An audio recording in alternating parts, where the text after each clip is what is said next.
Kita awali Kompas Pagi, Saudara. Kebakaran menghanguskan 8 rumah semi permanen di Jalan Adiaksa, Lorong 12, Kota Makassar, Sulawesi Selatan. Untuk memadamkan api, 8 unit armada pemadam kebakaran dikerahkan.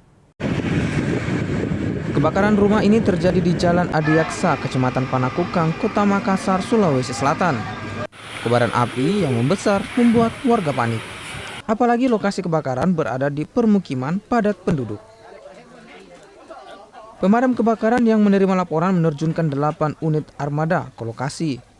Petugas sempat kesulitan lantaran lokasi kebakaran berada di gang yang sempit. Butuh waktu setengah jam baru api bisa dipadamkan.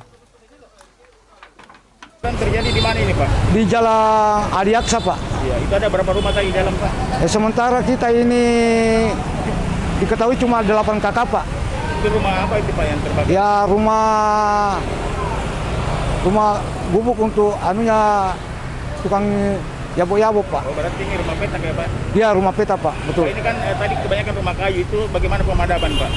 Pemadaman itu waktu rumah kayu itu perlu juga kita buka akses jalan, Pak, untuk masuk menyisir tempat-tempat yang terbakar. Ya, itu karena lorongnya juga sempit, Pak, ya? Iya, betul. Lorongnya agak sempit juga masuk armada. Jadi kita standby armada tangki ada 2 di jalan dan 1 masuk di lorong kecil, Pak.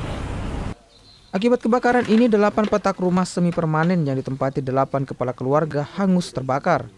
Sementara penyebab kebakaran dalam proses penyelidikan kepolisian sektor Panakukang, Makassar. Arif Tirtana, Kompas TV Makassar, Sulawesi Selatan.